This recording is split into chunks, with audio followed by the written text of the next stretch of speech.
விஜய் வந்து கொஞ்சம் அதை தள்ளி போடலாம் அப்படின்னு நினைச்சிருப்பாரு. நீங்க வெளியில இருந்து ஆதரிங்க, நான் சரியான சமயத்தில் உங்களை சேர்த்துக்கிறேன். பிரச்சனைகளை வந்து காங்கிரஸ் மந்திரி ஃபேஸ் பண்ணட்டும் விஜய் விட்டார் போடும்.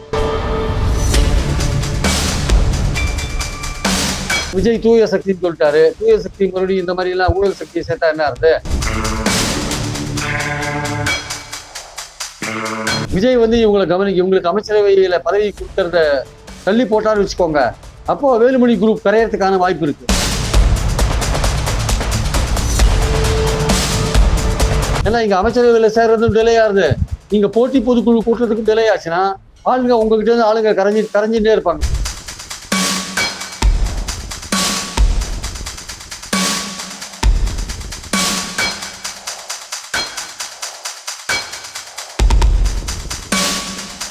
வணக்கம் நேர்களே, நான் உங்கள் கார்த்திக். நம்முடைய சிறப்பு நேர்காணலில் மூத்த பத்திரிகையாளர் பிரியன் இணைந்திருக்கிறார். அவரிடம் விரிவாக பேசலாம். வணக்கம் சார். வணக்கம் சார்.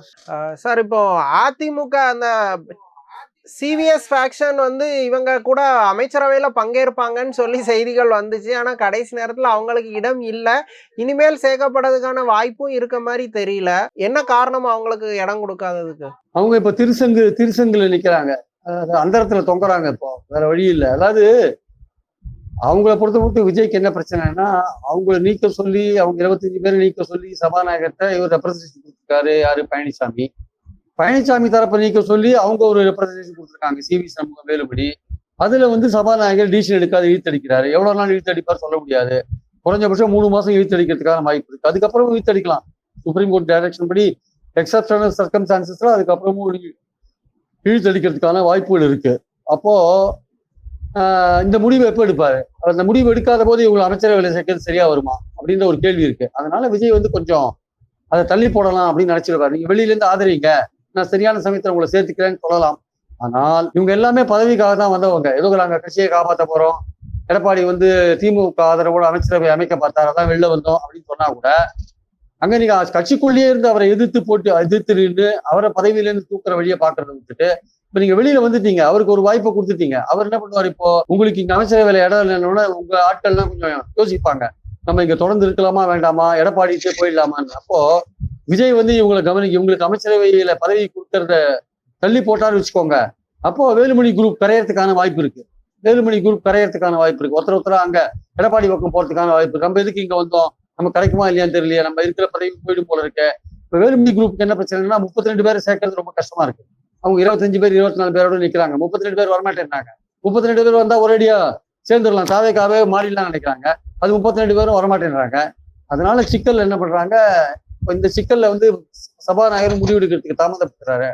ரெண்டாவது, இவங்களை சேர்த்தா வந்து இவங்க மேல ஊழல் குற்றச்சாட்டு பல விஷயங்கள் இருக்கு. விஜய் தூய சக்தின்னு சொல்லிட்டாரு. தூய சக்தி மறுபடியும் இந்த மாதிரி எல்லாம் ஊழல் சக்தியை சேர்த்தா என்ன இருக்கு? அதனால அதுவும் ஒரு பக்கம் யோசிக்கலாம். ஒருவேளை இந்த மாதிரி பல சிக்கல் இருக்கிறதுனால அவங்களை அப்படியே அந்தரத்துல தொங்க விட்டாரு. இப்ப அந்தரத்துல தொங்க விட்டதுனால அதுல இருக்கிறவங்க தொடர்ந்து விஜய் ஆதரவு நிலைப்பாட்டுல இருப்பாங்களா, இல்ல மறுபடியும் எடப்பாடி கிட்ட போவாங்களான்றத பொறுத்து இருந்தா பார்க்கணும். ஆனா சிவிஎஸ் ஃபேக்ஷன் பொதுக்குழு கூட்டி எடப்பாடியவே பொதுச் செயலாளரா தூக்கிறதுக்கு பிளான் பண்ற மாதிரி தெரியுது. சோ ஒருவேளை எடப்பாடியை தூக்கிட்டு அதுக்கப்புறம் அபிஷியலா வந்து ஜாயின் பண்ணலாம்னு நினைப்பாங்களா? அந்த ஒரு வழி இருக்கு சார். அதே சமயம் சபாநாயகரும் வந்து Velumani C V Shanmugam group recognise பண்ணிட்டாருன்னா அவங்க கோர்ட்டுக்கு போற பழனிசாமி. அது கோர்ட்ல 1 வருஷம் 1.5 வருஷம் ஓடிட்டு இருக்கும். அது ஒன்றும் பெரிய விஷயம் கிடையாது. ஆனால் போட்டி பொதுக்குழு கூட்டி எடப்பாடியை நீக்கிட்டு நாங்க தான் உண்மையான அதிமுகன்னு சொல்லிட்டு வந்தாங்கன்னா, சபாநாயகர் டிசிஷனும் சிபி சண்முகத்துக்கு வேலுமணிக்கு ஆதரவா இருந்ததுன்னா, அந்த சமயத்துல 32 பேர் இவங்களுக்கு சேர்றதுக்கான வாய்ப்புகள் இருக்கு. எவ்வளவு பேர் பொதுக்குழு உறுப்பினர்களை வந்து சிபி சண்முகம் வேலுமணிக்கு சேர்க்கறதுன்றத பொறுத்து இருக்கு. கிட்டத்தட்ட 2500 பேர் இருக்காங்க. குறைஞ்சபட்சம் ஒரு 1500 600 பேரை சேர்த்துட்டாங்க வச்சுக்கோங்க, அப்ப பெரும்பான்மை உறுப்பினர்கள் சேர்ந்த மாதிரி ஆயிடும். அந்த மாதிரி கூட்டி இப்ப இவங்களுக்கு இருக்கிற ஒரே வழி அதுதான். போட்டி பொதுக்குழு கூட்டி எடப்பாடியை நீக்கிட்டு தாங்கள் தான் உண்மையான அதிமுக என்று சொல்வதன் மூலமாக சட்டமன்றத்திலையும் ஒரு ரெகக்னிஷன் வாங்கிட்டு இதை காரணமா காமிச்சு அங்க உள்ள கொண்டு கொடுத்தாங்கன்னா சபாநாயகர் நாங்க தான் உண்மையான அதிமுக, நாங்க பெரும்பான்மை சட்டமன்றத்திலையும் இருக்கோம் வெளியில இருக்கோம்னு சொல்லும் போது சபாநாயகர் அதை ரெகக்னைஸ் பண்ணிட்டா வச்சுக்கோங்க, அப்புறம் அவங்களை வந்து அமைச்சரவையில சேர்க்கறதுல எந்த பிரச்சனையும் இருக்காது. அப்போ தாவேக்கால ஒரு 4 பேரை வெளில வச்சுட்டு அங்க 4 பேரை சேர்க்கறது ஒன்றும் பெரிய விஷயமா விஜய்க்கு இருக்கிறதுக்கான வாய்ப்புகள் இல்லை. ஸோ இந்த சூழல்ல வந்து அடுத்தது இவங்க எடுக்கிற நடவடிக்கை, தங்கள் கிட்ட இருந்து ஆட்கள் வந்து எடப்பாடிகிட்ட போகாத இருக்கணும்னா போட்டி பொதுக்குழு இமிடியா கூட்டி ஆகணும். அதுதான் வந்து சிபிஎஸ்க்கும் வேலுமணிக்கும் இருக்கிற ஒரே வழியா இருக்கு. போட்டி பொதுக்குழு கூட்டி தாங்கள் தான் உண்மையான அதிமுக நிரூபிக்கணும். அதுல டிலே பண்ணாங்க வச்சுக்கோங்க, ஏன்னா இங்க அமைச்சரவையில் சேர்றதும் டிலே ஆகுது, ஸ்பீக்கர் டிசிஷன் எடுக்கிறதுக்கும் டிலே ஆகுது, நீங்க போட்டி பொதுக்குழு கூட்டுறதுக்கும் டிலே ஆச்சுன்னா ஆளுங்க உங்ககிட்ட இருந்து ஆளுங்க கரைஞ்சிட்டே இருப்பாங்க, போயிட்டே இருப்பாங்க. அதனால இமிடியேட்டா போட்டி பொதுக்குழு கூட்ட வேண்டிய கட்டாயம் வந்து வேலுமணி கம்பெனிக்கு இருக்கு. ஆக்சுவலா அவங்க பண்ணி அவங்க நீக்கினாங்கன்னா உண்டு. ஏன்னா எடப்பாடியே வந்து பொதுக்குழு கூட்டுற மாதிரி தெரியல, அவர் தோல்விக்கு பொறுப்பேற்றுக்கிற மாதிரி தெரியல. என்ன விட்டா யாரும் கிடையாது, என்கிட்ட தான் கட்சி சின்னம் இருக்கு, நான் தான் பெரிய ஆளுன்னு அவருக்கு உட்காந்துருக்காரு. எதுக்கும் நான் பதில் சொல்ல மாட்டேன்னு உட்காந்துருக்காரு. அப்போ அவருக்கு நீங்க ஒரு பாடம் கற்பிக்கணும்னா போட்டி பொதுக்குழு இமிடியேட்டா கூட்டி ஆக வேண்டும். இப்போ இப்ப அதிமுக எம்எல்ஏக்களுக்கு வந்து அமைச்சர் பதவி கொடுக்கறதுக்கு திருமாவளவன் கம்யூனிஸ்டுமே எதிர்ப்பு தெரிவிச்சாங்க. அதுவும் விஜய்க்கு ஒரு நெருக்கடியா இருந்ததா? அது ஒண்ணு எனக்கு பெரிய அளவுக்கான நெருக்கடியா இருந்திருக்குன்னு தோணல சார். ஏன்னா வந்து ஆட்சிக்கு வந்து ஒரு நிலைத்தன்மை வேண்டும் சார்.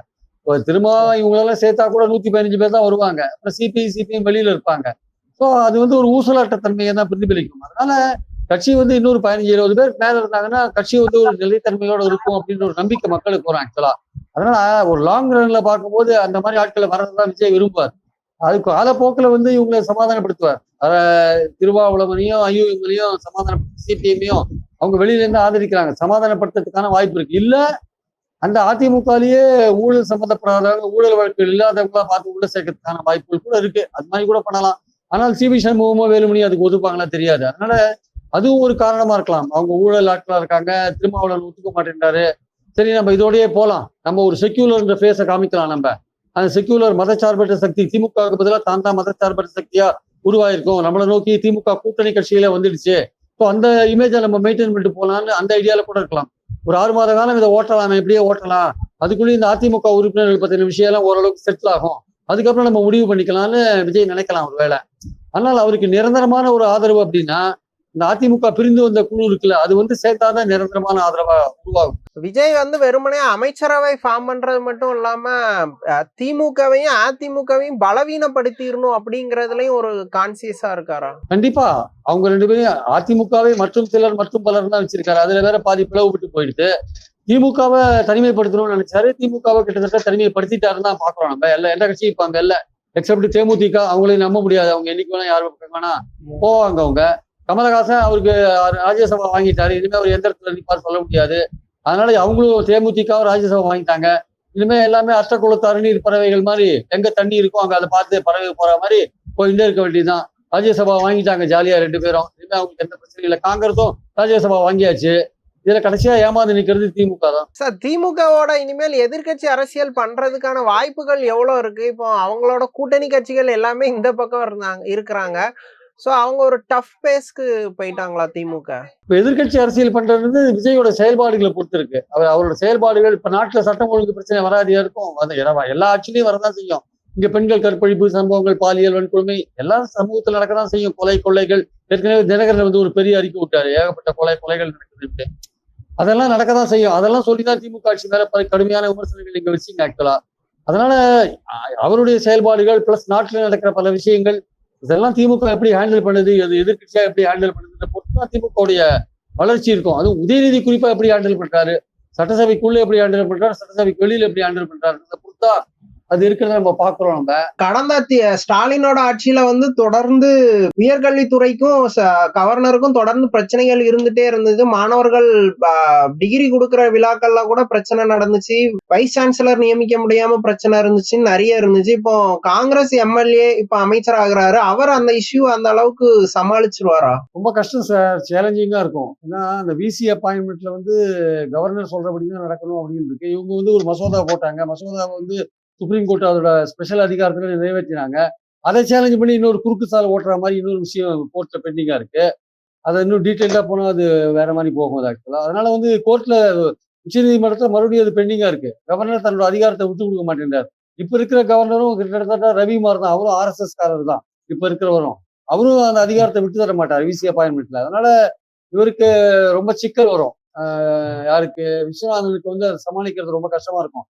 கவர்னர் சொன்னபடி ஏற்றுக்கொண்டு போவதான்னா அப்புறம் அவர் சொல்ற ஆட்களை நீங்க போட வேண்டியதா இருக்கும். நீங்க அரசியல் ரீதியா நீங்க நினைக்கிற ஆட்களை யாரும் போட முடியாது, இல்ல விஜய் நினைக்கிற ஆளே போட முடியாது. இந்த மாதிரி பல விஷயம் இருக்கு. அதனால கவர்னரோட டீல் பண்ற விஷயங்கள், உயர்கல்வித்துறைன்றது கவர்னரோட கண்டிப்பா டீல் பண்ண வேண்டிய இடத்துல அவரை போட்டதுனால கஷ்டமான ஒரு விஷயம். சுற்றுலாத்துறை ஒன்றும் இல்லை சார், அது வந்து பெரிய விஷயம் கிடையாது. அதை ஹேண்டில் பண்றது ரொம்ப சுலபமான விஷயம் தான். பட் ஆனால் உயர்கல்வி அப்படி கிடையாது. உயர்கல்வி வந்து இன்றைய இளைஞர்களின் எதிர்காலம். சம்பந்தப்பட்ட விஷயம். பல யூனிவர்சிட்டியோட தரம் குறைஞ்சிருக்கு, நிதி நிலைமை மோசமா இருக்கு, விசிக்கள் கிடையாது, அது நியமிக்கிறதுல பிரச்சனைகள், சட்ட பிரச்சனைகள், ரொம்ப சிக்கலான ஒரு இலாக்காவை வந்து விஸ்வநாதன் கொடுத்திருக்காரு. ஒருவேளை விஸ்வநாதன் அதை ஹேண்டில் பண்ணுவார் நம்பி கொடுத்தாரா, இல்ல காங்கிரஸ்காரர் தானே கவர்னரோட மோதட்டும், நம்ம கொஞ்சம் விலகி நின்னுக்கலாம் அப்படின்ற மாதிரியான ஒரு ஐடியால கொடுத்தாரான்னு தெரியல, பொறுத்திருந்து தான் பார்க்கணும். பாஜக வந்து தொடர்ந்து கல்வி நிலையங்களை தான் குறி வச்சுட்டு இருந்துச்சு, அவங்களுக்கு தேவையான ஆட்களை கொண்டு வர்றது இந்த மாதிரியான விஷயங்களை பண்ணுச்சு. இப்போ அகைன் அந்த மாதிரியான முயற்சிகள் நடக்குமா? இதை அவங்க எப்படி டாக்டிக்கலா சமாளிப்பாங்களா? ஏற்கனவே பள்ளி கல்வியில ப்ராப்ளம் சார். அந்த பிஎம்சி ஸ்கூல் ஏத்துக்கிறதா வேண்டாமான்னு பிரச்சனை ஓடிட்டு இருக்கு. அது ராஜ்மோகன் பள்ளிக்கல்வித்துறை அமைச்சர் இருமொழி தான் எங்க கொள்கைன்றாரு. ஆனா இந்த பிஎம்சியில என்ன நிலைப்பாடுன்னு சொல்லல. அதே மாதிரி இப்போ ஹையர் எஜுகேஷன் மினிஸ்டர் விஸ்வநாதனுக்கும் பிரச்சனைகள் இருக்கு நிறைய. கோவிசெழியன் இருந்தபோது பல பிரச்சனைகளை சந்திச்சார், பொன்முடி இருந்தபோது பல பிரச்சனைகளை சந்திச்சார். அதே மாதிரிதான் இப்போ இவருக்கும் பிரச்சனைகள் வரும். இவர் காங்கிரஸ்காரராக போயிட்டார், கவர்னர் இவர் எப்படி டீல் பண்ணுவார் சொல்ல முடியாது. அதனால வந்து அரசாங்கத்தோட கொள்கை என்ன, விஜய் என்ன மனசுல நினைக்கிறாரு, அதை நிறைவேற்ற வேண்டிய கட்டாயம் இவருக்கு இருக்கும். இல்ல நம்ம கவர்னரோட அட்ஜஸ்ட் பண்ணிட்டு போலாம், எப்படியோ பிசிஏ போட்டான்னு அவர் நினைக்கிறாலே போடுங்க பாத்துக்கலாம் அப்படின்னு சொல்லிட்டாருன்னா ஒண்ணும் பண்ண முடியாது. மாநில அரசோட அதிகாரத்தை விட்டு கொடுக்குற மாதிரி ஆயிடும். பல மாநிலங்கள்ல மாநில அரசு விரும்புற ஆளதான் ஈஸியா போடுறாங்க. தெலுங்கானா போன்ற மாநிலங்கள் எல்லாம் இருக்கு, குஜராத்ல கூட இருக்குன்னு நினைக்கிறேன். அப்போ இங்க மட்டும் திமுக அரசு எடுத்த அந்த முயற்சி வந்து சுப்ரீம் கோர்ட் வரையும் போய் கூட ஃபெயில் ஆயிடுச்சுன்ற ஒரு நிலைமை வரும்போது கவர்னர் கடிபடிஞ்சு போயிடுச்சு இந்த மாநில அரசுன்ற ஒரு எண்ணம் வரும். அப்போ மத்திய அரசு கடிபடிஞ்சு போயிடுச்சுன்ற ஒரு எண்ணம் வரும். அது காங்கிரஸ்காரர் மூலமாவே அதை பண்றாங்க அப்படின்ற ஒரு எண்ணம் வரும்போது நிச்சயமா சிக்கலான விஷயம் தான். ஆனா பல காங்கிரஸ் கவர்மெண்ட் ஏற்கனவே இருக்கு. அவங்களுக்கு பல மாநிலங்கள்ல கேரளால வந்து எல்டிஎஃப் கவர்மெண்ட் இருக்கும்போது கவர்னர் பிரச்சனை பண்ணார். இப்போ காங்கிரஸ் கவர்மெண்ட் வந்திருக்கு, அங்கேயும் பிரச்சனை, இதே கவர்னர் தான் அங்கேயும் இருக்காரு. பிரச்சனை பண்றதுக்கான வாய்ப்புகள் இருக்கு. மொத்தத்துல பிரச்சனைகளை வந்து காங்கிரஸ் மந்திரி ஃபேஸ் பண்ணட்டும்னு விஜய் விட்டார் போகுது. சார், இப்போ உலகம் முழுவதுமே இப்போ இந்த அமெரிக்கா ஈரான் பிரச்சனையால பெரிய கிரைசிஸ் நிலவிட்டு இருக்கு. இந்தியாலையும் எரிபொருள் ஷார்டேஜ் அந்த மாதிரியான விஷயங்கள் இருந்துட்டு இருக்கு. இந்த மாதிரியான ஒரு கிரைசிஸ் அதிகமா இருக்கக்கூடிய நேரத்துல தமிழ்நாடு அமைச்சரவையில மொத்தமுமே வந்து ஒரு இன்எக்ஸ்பீரியன்ஸ்டான ஆட்கள், வெறுமனையா அமைச்சர் ரீதியான இன்எக்ஸ்பீரியன்ஸ்ங்கிறத விட அவங்களுக்கு அரசியலே வந்து புதுசுதான். சோ இந்த ஒரு சவாலான காலகட்டத்துல இந்த மாதிரியான அமைச்சர்கள் பதவிக்கு வந்தது நீங்க எப்படி பாக்குறீங்க? இது ஒரு நீங்க சொல்ற மாதிரி ஒரு சிக்கலான ஒரு விஷயம் தான், சங்கடமான விஷயம் தான். ஏன்னா எல்லாருமே புதுசு. ஒரு கட்சி இப்ப எம்ஜிஆர் முதல் ஆட்சிக்கு வந்த போது கூட யாருக்குமே நிர்வாகத்துல, அப்போ திமுக இருந்தவங்க சில பேர் இருந்தாங்க, இருந்தாலுமே பெரும்பாலும் புதியவர்கள் நிறைய பேர் இருந்தாங்க. அதனால இந்த மாதிரியான விஷயங்கள் நடக்கிறது வந்து அரசியல்ல வந்து ஒரு சாதாரண விஷயம் தான், இயல்பான விஷயம் தான். ஆனால் வரவங்க வந்து 2-3 மாசத்துல, அதுல இளைஞர்களா இருக்கிறதுனால 2-3 மாசத்துல தெளிவான விஷயங்களை புரிந்து கொள்வார்கள் அப்படின்னு ஒரு நம்பிக்கை இருக்கலாம். பல மாவட்டங்களுக்கு பிரதிநிதித்துவம் கிடையாது, 19 மாவட்டங்களுக்கு பிரதிநிதித்துவம் கிடையாது. அந்த மாவட்டங்களுக்கும் சேர்த்துதான் வந்து நீங்க அமைச்சர்கள் வேலை செய்ய வேண்டிய அவசியம் இருக்கு. ப்ராபப்ளி விஜய் என்ன நினைச்சிருக்கலாம், ஒரு மாவட்டத்துக்கு ஒரு அமைச்சரை போட்டு அவரு எதேச்சிகாரமா சர்வாதிகாரியா நடந்துட்டு தான் தான் எல்லான்ற மாதிரி நடந்துக்கிற விஷயம் திமுக நடக்குது பாருங்க. அந்த மாதிரி நடந்துற போதுன்னு பல மாவட்டங்களுக்கு இல்லாததும் பரவாயில்ல, தமிழ்நாட்டு முழுக்க ஒரு அமைச்சர்னா தமிழ்நாடு முழுக்க அமைச்சர், ஒரு குறிப்பிட்ட மாவட்டத்துல அதிகாரம் பண்ற அமைச்சரா இருக்க வேண்டிய அவசியம் இல்ல, அந்த லெவல்ல முடிவு பண்ணிட்டார் போல் இருக்கு. அதனால இந்த நிர்வாகம்ன்றது வந்து அது உடனடியா கத்துக்க முடியும், காலப்போக்குல அந்த நெளிவு சுழிவுல கத்துக்கிறதுக்கான வாய்ப்புகள் இருக்கு. அது ஒன்றும் பெரிய விஷயம் கிடையாது. ஆனால் அதுல அடிப்படையான விஷயம் என்னன்னா, நீங்கள் வந்து மக்களுக்கு நல்லது செய்ய விரும்புறீங்க, ஊழல் இல்லாத ஒரு ஆட்சி நடத்துறீங்க அப்படின்றதுல ரொம்ப தெளிவா இருந்தீங்கன்னா உங்களுக்கு வந்து அதிகாரிகள் உதவி பண்ணணும். இப்ப திமுக கவர்மெண்ட் கவுந்ததுக்கு அதிகாரிகள் தான் காரணம்னு பல பேர் சொல்றாங்க. அதனால அதிகாரிகளை எந்த அளவுக்கு நம்புறது, அதிகாரிகளை எந்த இடத்துல வைக்கிறது, அதிகாரிகள் சொல்றதை எந்த அளவுக்கு ஏத்துக்கிறது, நம்ம விஷயத்தை எப்படி அதிகாரிகள் மூலமா எக்ஸிக்யூட் பண்றது, இதெல்லாம் தான் முக்கியமான விஷயம். இதுக்கெல்லாம் கொஞ்சம் அனுபவம் வேணும், கொஞ்சம் காலம் வேணும், சில மாதங்களாவது அவங்களுக்கு வேணும். அதனால சில மாதங்கள் கழிச்சுதான் இந்த கவர்மெண்ட்டை நம்ம வந்து எடை போடணும். இப்போ நேத்து வந்து தமிழ்நாட்டுல அங்கங்க திமுகவோட நிர்வாகிகள், எம்எல்ஏக்கள்னு போய் மருத்துவமனையில வந்து இஷ்டத்துக்கு ஆய்வு பண்ண விஷயங்கள்லாம் சர்ச்சையாச்சு. அந்த மாதிரி விஷயத்த நீங்க எப்படி பாக்குறீங்க? ஒரு மாதிரி இன்எக்ஸ்பீரியன்ஸ்டாவே பிஹேவ் பண்றாங்களா தொடர்ந்து? அது அது தொடக்கத்துல வந்து ஒரு இது சார், ஆரம்ப ஜோருன்னுவாங்க. அதாவது இந்த ஆரம்ப ஜோருன்னா ஆட்சிக்கு வந்துட்டோம், இந்த கவர்மெண்ட்டை சரி பண்ணி ஆகணும் அப்படின்ற ஒரு அந்த வைராக்கியத்தோட போய் பண்ற விஷயம். ஆனா இந்த அரசாங்கம்ன்றது என்ன, அது எப்படி செயல்படும், அது எப்படி மெத்தனமா இருக்கும், எப்படி சுணக்கமா இருக்கும், அது எப்படி சாட்டையால் அடிச்சு அதை வேலை வாங்கணும், அதெல்லாம் காலப்போக்கில் தான் தெரியும். இவங்க நினைச்ச மாதிரி ஒரு நாள் ராத்திரிக்குள்ள எல்லா மாறுதலையும் கொண்டு வந்துட முடியாது, அதுக்கு டைம் ஆகும். இவங்க என்ன நினைச்சிட்டு இருக்காங்க, நம்ம ஒரே நாள்ல எல்லாத்தையும் சரி பண்ணிடலாம் நினைக்கிறாங்க.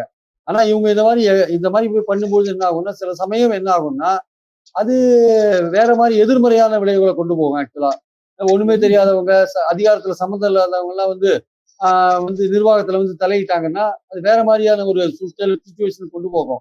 அதனால விஜய் தான் இவங்களெல்லாம் கண்ட்ரோல் பண்ணணும். நியாயமா ஒரு அமைச்சரோ இல்ல வேறு பொறுப்பில் இருக்கிறவங்களோ போய் சோதனை பண்றது, அது நல்ல விதங்கள்ல விஷயத்தை சரி பண்றதுக்காக சோதனை பண்றது வேற விஷயம். அதுக்கு தாவேக்கால இருக்கிற நிர்வாகிகள்லாம் போய் சோதனை பண்ணாங்கன்னா அது நிர்வாகத்துல இருக்கவங்க அதை ஏத்துக்க மாட்டாங்க.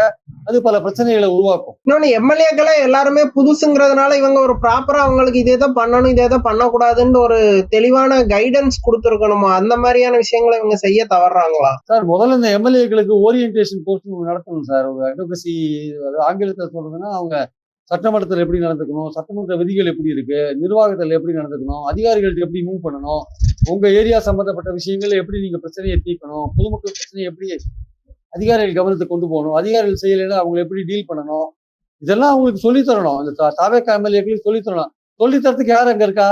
தாவேக்கால செங்கோட்டையன் தான் சொல்லி தரணும். அவர் ஒருத்தர் தான் அங்க இருக்காரு. மத்தவங்களுக்கு எல்லாம் என்ன தெரியும்? விஜய் உட்பட சொல்றேன் நானு. விஜய் உட்பட அவரும் புதுசுதான் நிர்வாகத்துக்கு. ஆனா எல்லாருக்குமே ஒரு ஓரியன்டேஷன் கோர்ஸ் அவசியமாது. இல்லாட்டி என்ன ஆகும்னா இல்லாட்டி பிரச்சனைகள் வரும். இதை டீல் பண்றதுல பிரச்சனைகள் வரும். அது அரசுக்கு பாதகமான செய்திகளா போய் முடியும். அதை ஈரோட்ல ஏதோ ஒரு எம்எல்ஏ எஸ்பிட்ட போய் எனக்கு ரிப்போர்ட் எல்லாம் கொண்டு வாங்க, மாவட்டத்துல என்னென்ன குற்றம்லாம் இருக்குன்னு ரிப்போர்ட் கொண்டு வாங்கன்னு கேட்டிருப்பாங்க போல. அவங்க கலெக்டர்கிட்ட கம்ப்ளைண்ட் பண்ணிட்டாங்களா? இந்த மாதிரி அங்கங்க ஏதோ சின்ன சின்ன பிரச்சனைகள் உருவாகி அதுக்கெல்லாம் ஒரு எல்லை கோடு இருக்கு சார். நீங்க எல்லா விஷயத்தையும் நீங்க கேட்க முடியாது. நிர்வாக ரீதியா ஏதோ ஒரு குற்றம் நடக்குது, இல்ல ஏதோ ஒரு ஆக்ஷன் எடுக்கலன்னா நீங்க கேட்கலாமே தவிர, நீங்க இந்த மாதிரி சீரியஸான ரிவ்யூ பண்றதுக்கு அவங்க அதிகாரிகள் இருக்காங்க, அவங்க மேலதிகாரிகள் இருக்காங்க. அவங்க அங்க ரிவ்யூ பண்ணுவாங்க. எத்தனை குற்றம் பதிவாச்சு, எத்தனை குற்றத்துல புலனாய்வு நடந்திருக்கு, எத்தனை குற்றத்துல கைது பண்ணிருக்காங்க, கைது பண்ணதுல எத்தனை குற்றத்துல நீதிமன்ற ப்ரொசீடிங்ஸ் போயின்னு இருக்கு, எத்தனை இதுல தண்டனை வாங்கி கொடுத்தாங்க, அதெல்லாம் அவங்க மேலதிகாரிகள் பார்த்துப்பாங்க. ஆனால் ஒரு குற்றம் நடந்த பிறகு அது நடவடிக்கை எடுக்கல, பாரபட்சம் காட்டுறாங்க அப்படின்னா அதுல எம்எல்ஏ தலையிடலாம். அதான் இதை பத்தி ஓரியன்டேஷன் கோர்ஸ் தேவை, இந்த எம்எல்ஏக்களுக்கு தேவை. அது செஞ்சாங்கன்னா பெட்டர். யாராவது அனுபவம் மிக்கவர்கள், சட்டமன்ற துறையில அனுபவம் மிக்கவர்கள், இல்ல அரசியல் துறையில அமைச்சர்களா ரொம்ப வருஷம் அனுபவம் மிக்கவர்கள், கூப்பா கிருஷ்ணன் போன்றவர்கள் அந்த கட்சியில இருக்காங்க. அந்த மாதிரி இருக்கிற ஆட்களை கூப்பிட்டு கூட ட்ரைனிங் கொடுக்க சொல்லலாம். ஓகே சார், தமிழ்நாடு அரசியல் குறித்து பல விஷயங்களை விரிவா பேசுனீங்க. ரொம்ப நன்றி. நன்றி, தேங்க்யூ, நன்றி.